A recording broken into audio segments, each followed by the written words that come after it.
Hey everybody, thanks for tuning into Hawk Talk today. Today we have a special guest here. We have Jeff Schatz here from Fargo, who was traditionally a teacher for 32 years, or you want to clarify a little bit some of that. I was administrator, teacher administrator, and then superintendent in the K-12 system for 32 years. Yeah.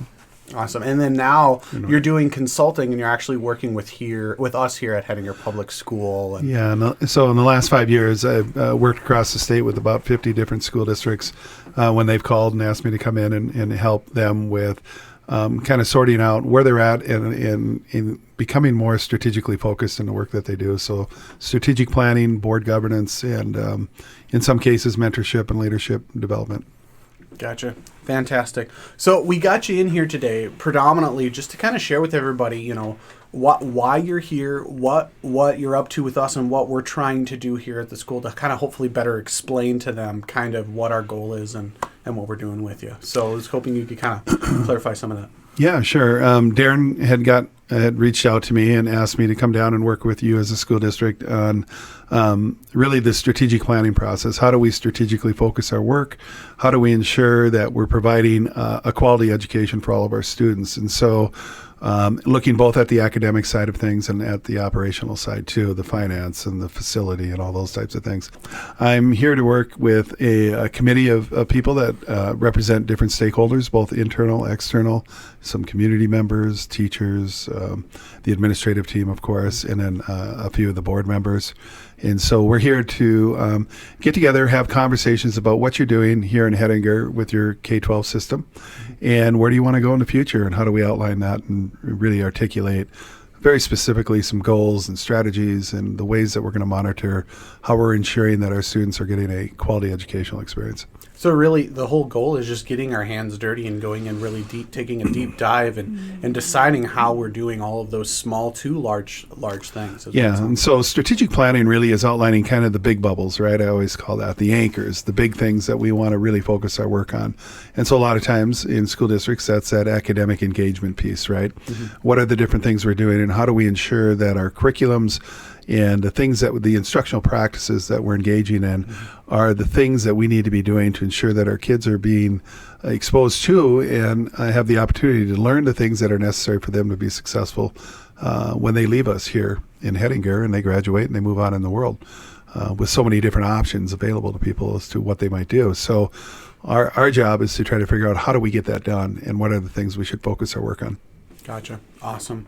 So then, and I have Darren Seamands here with me too as well. Darren, we had a meeting last night kind of to kick this off. Maybe you kind of want to summarize some of the things we kind of started with, and then we can kind of have Mr. Schatz. You bet. So we started last night with this process. Joel, you're a part of this as well. And again, for those that are listening that were at the meeting, I thank you for your participation.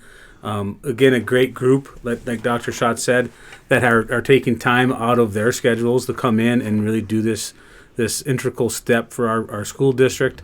So last night was our beginning. Dr. Schatz came in and did a great job, I think, of breaking the ice and really creating an environment where we had some great discussion last night, to where group discussion and then smaller group discussion, where we just really started to take a look at it and try to name things that we feel that are important, whether things we want a graduate to have academically, things that we think a graduate needs to have for the workplace environment, and things that they need to be active and a positive influence on our society. So again, it was a great time. It was, we were there about 2.5 hours. It felt like it was probably an hour. It went so fast, kept things moving and engaging. And again, I love the group that we got together. They represent a great demographic of our community and different experiences of parents of kids that have come through our system, parents of kids that are coming into our system, and a great diversity of ages and backgrounds. And ultimately, the hope moving forward is we have this plan that we can make sure drives everything we're doing here at Hettinger, so that we are able to assess it. Is it working? And move us forward and make sure that we're building a viable curriculum that we can be proud of, and that provides our students with the best opportunities possible. Now, one of the things, piggybacking off of that, one of the things that I really enjoyed last night is where you did those forms that we filled out on our phone, where we answered individually how we felt about specific subjects, and how often I saw a lot of those same characteristics that we all appreciate or wish we had more or wish we could work more on. Very evident that everyone's very like-minded and that we can kind of have a place. And maybe you want to kind of explain a little bit more of what all of that was and where we're going with that. Yeah, so when I come in and work with the school district, the first meeting is really kind of an orientation to what is strategic planning, what's the difference between strategic planning and operational planning, how does this align with the state accreditation process that we have here in North Dakota, and how do we kind of take all of those synergies and bring them together and move forward. But one of the first activities that I like to do, a couple of different things that we did last night. First one is to get a sense from the greater group individually, each one of them, what are their desired outcomes for this? What is it we hope for by going through a process like this? And what is it we want to see happen within our school district? So we had that first discussion. I use a little internet app engagement with everybody where they use their phones, and we pose that question. People can answer their thoughts, and then it shows up on the screen. And so we walk through those. And then the next step is I always like to kind of start with the end in mind. So what are those skills that we want our kids to have when they leave us, when they graduate from Hettinger? And we break that down into three different areas. What are the academic skills that we hope they have? What are the workplace types of skills? And then what are the life character skills, the social skills? So we had really good, we broke it down into groups, and the individual groups had that conversation. We did a little bit of a report out from the groups, but then we go back and we engage each individually. And people would input up to 5 different words that would describe what are those skills within each one of those areas. And then we can see that emerge onto the screen, and we can see kind of from a collective group of people individually thinking, what are the things that are emerging as the most important. And ultimately, the next time that I come back is we'll pull that together, and we'll take a look at, ultimately speaking, a 21st century graduate from the Hettinger School District, where our goal is that they have these skills, and whatever those are. So it's usually a set of 4 to 5, maybe 6 skill sets.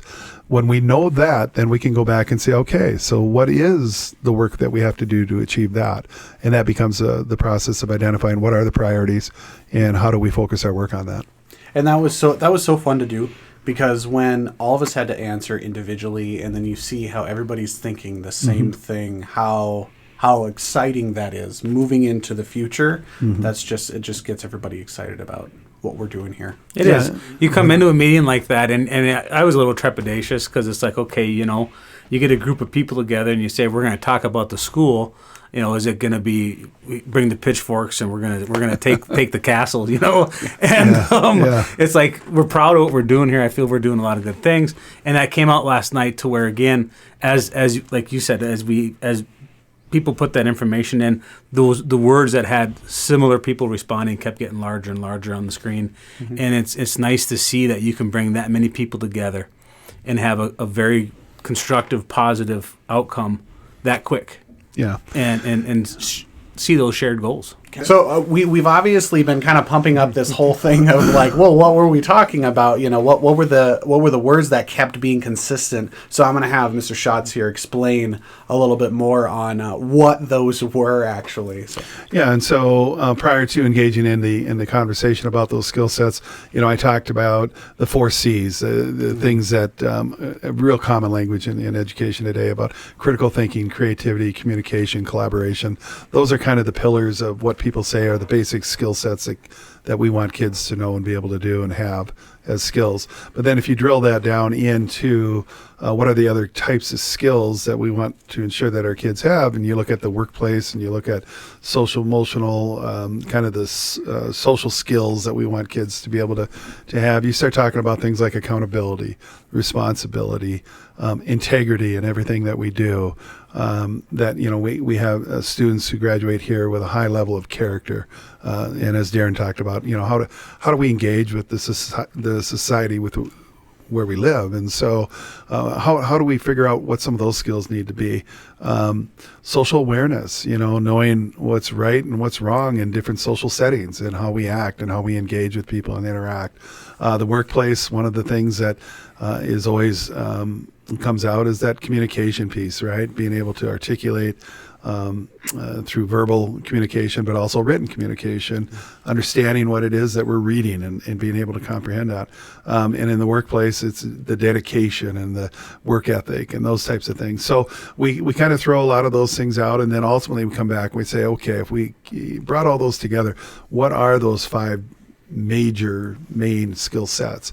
And what I really like about this, as I've traveled around the state and worked with so many different school districts now, is that becomes what's appropriate and what the culture here in Hettinger is. It's not something that where I come to you and say, well, this is what Fargo does, or this is what Bismarck does, or some of the surrounding. I worked with Bowman last year, and we did the same thing and came up with what's appropriate for Bowman and that type of thing. So what's really important in this process to me is that when we're all said and done, is that Darren leading the district along with your school board, your staff, and the community members that are part of this, that we come up with something that is the right fit for the work that you need to do here in Hettinger and focus on. And so, in a lot of school districts, you have limited capacities with the amount of work that you can do. Mm-hmm. And so how do we really focus that work? And that's what this is all about. And for me, that's probably the most exciting part, is that we're narrowing it down and we're getting everybody on the exact same page. Correct. And we're getting everybody in the same boat. Yeah. That's the most exciting part about it.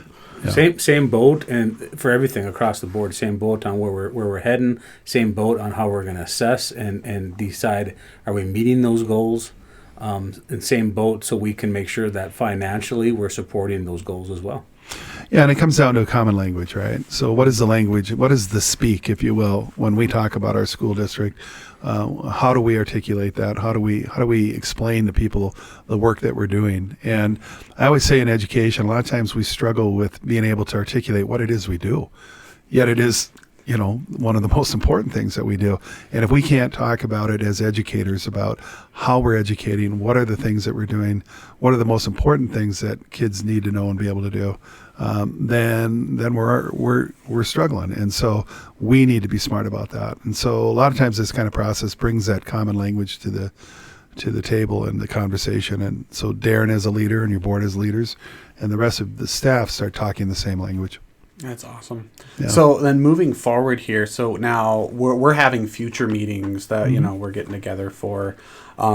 Aside of that, are we having meetings that it's just a couple more and one and done, or is this going to be an ongoing process throughout time, or what are we looking at as far as organizing all this? So when I go out and I do what I call site visits with school districts, 3 to 4 visits usually where I show up and help guide the conversation, get the feedback necessary from the individuals involved, and then we go into what I call a writing process. And so that's not the strategic planning committee, but it's a core group of people that Darren and his team will put together that are more the internal stakeholders and come up with that language of the strategic plan, right? Identifying and then defining all these things, identifying the goals and what are some of the strategies that they'll use to achieve those goals, how will we monitor, and we come up with a draft plan that ultimately comes back to the committee for one last look. And then eventually it goes to the school board. They approve your strategic plan. And then it move forward with execution, which is then Darren and the internal staff leading that process. This aligns everything that you're doing with the accreditation process, any strategy maps that need to be developed because of that accreditation process, and all the other things concerned about what you're doing as a district, not only academically, but also from a facilities and a finance standpoint, those types of things. So now, speaking of that accreditation process, before we wrap this up, you're talking about that. For those who don't know, what are you talking about, this accreditation process? Because if I'm correct, this is something that's coming from the state? Well, it's required by every school district that every 5 years you go through an accreditation process where a team will evaluate how you're doing as a school district as measured through a set of standards by the accreditation organization, and then give you feedback on that and talk about areas in which you may want to consider improvements, areas in which you're excelling from their perspective. So it's required. And then each year, because the state, monitors this, each school district has to put together what they call a strategy map. And really, in my mind, that becomes kind of your operational plan. How are you executing the things that you've outlined in your strategic plan? And so I believe personally, a strategic plan is what drives all of the work. These other things become some of the ways in which you execute and monitor and keep track of, which really to me is operational planning. So, but the important part is that we align it all so that everybody's doing the same thing. A lot of times you'll see the accreditation process, strategic focus of a district. Some of those things are all done in isolation and they're not all brought together. So my hope is that everything is in one place. Yeah. Awesome. Fantastic. Well, I just want to take a second and thank you very much for coming in and talking with us about this, sharing this with the public, and also coming down and working with Hettinger Public School. It's been nothing but a joy, and we're really looking forward to it moving into the future. Yeah. So, well, thank you for the opportunity. And as I've told Darren, my travels across the state in the last 5 years has been really interesting because I've learned about a lot of things I wouldn't have known, being a guy who grew up in Fargo, that are all positive. And what I know about the smaller communities and the school districts is that there are a lot of really great people trying to do the best they can to provide that excellent education. Mm-hmm. And it's an honor to come out and work with some of the districts that I've worked with and to see how you're doing things and just to see the good work that's going on. And so kudos to you guys here in Hettinger because you got a lot of good things going on. Awesome. Yeah. Well, thank you. Thank you. All right. Well, that's it for this episode today. Remember that you can listen to Hawk Talk not only on YouTube, you can listen to it anywhere that you listen to your podcast, whether it be that Spotify, Apple Podcasts, Google Podcasts, wherever you listen to that, you can. So go ahead and subscribe or follow to this podcast. And you guys have a great rest of your day.